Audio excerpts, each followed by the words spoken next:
Page प्रमुख का party ने एक आदेश दिया है, बूथ अध्यक्ष सब विराजे यहाँ पर, मैं हाजिरी नहीं लूंगा, शक्ति केंद्र प्रभारी भी विराजे, क्योंकि हाजिरी लूंगा तो आधे बाहर चलेंगे मेरे हिसाब से। मेरे ये समझ में आ रही है कि चेयर खाली हुई है तो आधे लोग बाहर विराजे हुए हैं, कोई चाय पीने के लिए चला गया, कोई पानी पीने के लिए चला गया, तो एक बार आप सब लोग अंदर विराजे। इधर अगर सोहन जी को ये तो उनको बोलो सब अंदर आके विराज जाए। सिर्फ आधे घंटे में कार्यक्रम खत्म करेंगे, आधा घंटा आपको विराजना मैक्सिमम। मेरा आप सब लोगों से एक आग्रह है, मेरे से पूर्व वक्ताओं ने बता दिया कि वोटर लिस्ट आपके पास पहुंच गई, नहीं पहुंची है तो हम अगले 2 दिन में बूथ अध्यक्ष जी के पास में वोटर लिस्ट पहुंचा देंगे। पहले भी हमने 2 बार वोटर लिस्ट आपके पास पहुंचाई है।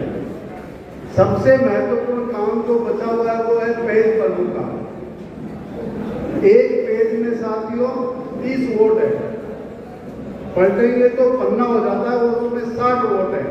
अब पार्टी ने पन्ने की जगह पेज प्रमुख का काम दे दिया और उस पेज में केवल और केवल 30 वोट है। एक सामने का पेज अपन देखेंगे तो इसमें 1 से लेकर 30 वोट है। मैं ये समझता हूँ कि 30 वोट 5 परिवार, जिस जगह मैं रह रहा हूँ मैं मेरे पेज का प्रमुख हूँ। भोगावास में जो मेरा पेज है जिसपे 37 नंबर पेज पे मेरा नाम है, उस पेज का मैं पन्ना पेज प्रमुख हूँ। आप सबसे आग्रह करता हूँ और मंच पर विराजे हुए सभी पदाधिकारियों से आग्रह करता हूँ कि आप सब पेज प्रमुख बने और सोशल मीडिया की साइट पे आप डालें कि मैं भी पेज प्रमुख हूँ।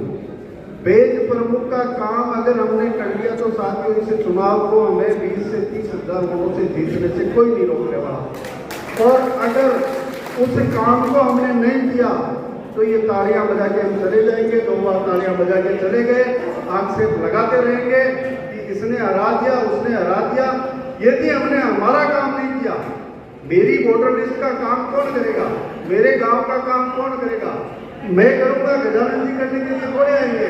तो मेरा आप सबसे आग्रह है कि उस पेज में 5 परिवार मैक्सिमम 30 वोट, उन 30 वोटों का आपको चिन्हित करना है कि ये वोट मेरी पार्टी का है कि नहीं है।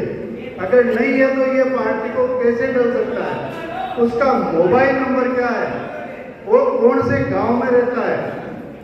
अगर ये सब हमने करके उसके मोबाइल नंबर सहित और उसको आज ही मैसेज डाल दिया कि बंधु आने वाले 25 दिसंबर को ये चुनाव है भारतीय जनता पार्टी का, हमारा कैंडिडेट गजानन कुमावत लड़ने जा रहा है, आपको इस आहुति में इस खेत में एक आहुति देने के लिए आपको आना है, ताकि हमारा ये कलंक टूट सके।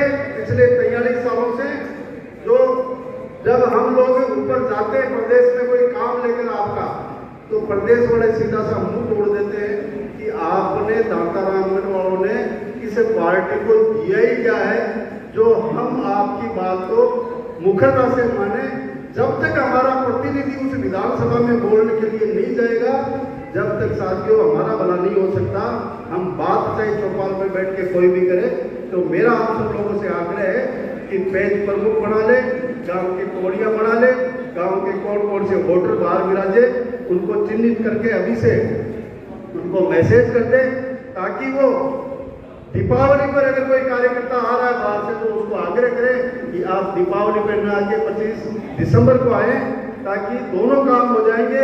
वो बड़ी दीपावली होगी, जो हमारा चुनाव है उसको मैं सबसे बड़ी दीपावली मानता हूँ, और उसमें आहुति अगर हमने आके दे दी तो निश्चित रूप से हमें कोई हराने वाला नहीं है। मैं काफी समय हो गया आपको, मुझे बोलना और भी काफी था, लेकिन मैं राज्य की जो अनीतियां है, हमारे विधायक ने यहाँ पर क्या क्या किया, कितनी बदमाशी की है उसके लोगों ने, उस बात को आपको उजागर करना है साथियों। कोई विधायक खाटू श्याम बाबा जो जिसमें पूरी देश और दुनिया की आस्था है, उसके मंदिर के ताले तोड़े, इससे बड़ी शर्म की बात कोई नहीं हो सकती। एक विधायक ऐसे भूभाग्यों को पाल के जो जमीनों पे कब्जे करें, इससे बड़ी बात कोई नहीं हो सकती। मैं बताता हूं आपको, एक शेखा जी स्मारक के सामने बलबीर सिंह जी की जमीन है, वो पीढ़ियों से वहाँ रह रहे हैं। और जब पता चला कि यहाँ शेखा जी का स्मारक वो एकेडमी बन रही है, तो वहाँ विधायक जी के बुजुर्गों ने सामने कोई ऐसी की जमीन थी जो कभी भी वो आए नहीं, कोई नहीं उसने, और इनका उसमें चारदीवारी जब से खूट ठिकाने का काम था उसके टाइम से उसमें चारदीवारी बनी हुई, वहाँ एक देवड़ी बनी हुई जो भूमिया जी की, उसको तहस नहस करके जो तहसीलदार था, और मैंने उस तहसीलदार से बात की, भाई तुम्हारी बदली हो गई, तुम ये बात क्यों कर रहे हो? बोले ये तो हमें तो न्यायालय का आदेश है, कंप्लाइंस करनी पड़ेगी। कंप्लाइंस वो नहीं थी, वो जमीनें महंगी हो गई उस शेखा जी अकेडमी के आसपास में, और भूमाफियाओं की नजर हो गई। साथियों, ऐसी प्रताड़नाएं हमारे कार्यकर्ताओं को भुगतनी पड़ी है। बहन सुनीता भी कह रही थी, बहन सुनीता को पंचायत समिति नहीं चलाने दी गई, वीडियो इतना हटकर में लाके बिठा दिया कि प्रधान जो चाहे वो काम हो ही नहीं। इस तरह के काम हमने दातारामगढ़ में भी उन्होंने कोशिश की, लेकिन हमने होने नहीं दिए।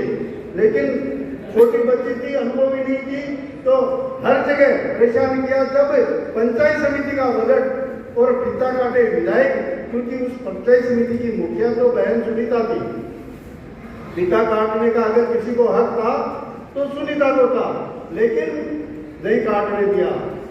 प्रशासनिक दबाव से खुद ने पिता काटा।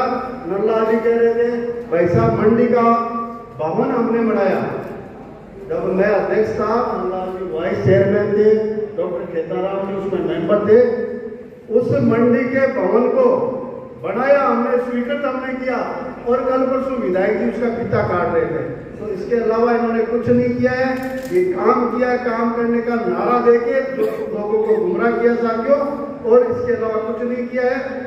ऐसे ठेकेदारों को सड़कों के ठेके दिलवाए हैं जिसमें उनकी मिली भगत रही है, सड़क आगे बन रही है और पीछे उखड़ रही है। इससे बड़ा भ्रष्टाचार इस दातारामगढ़ में और इस राजस्थान में पहली बार देखा, मैंने कभी नहीं देखा है। मुझे 55-56 साल हो गए, 20-25 साल राजनीति में भी सक्रिय हुए हो गए।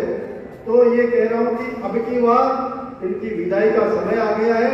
राजस्थान से तो विदाई हो रही है, राजस्थान से तो 130 से 140 सीट लेकर भारतीय जनता पार्टी सरकार बना रही है, लेकिन इस दातारामगढ़ से हम अगर अब की बार विदाई कर देंगे तो ये भविष्य में जिंदगी में दोबारा इधर आके नहीं देखेंगे।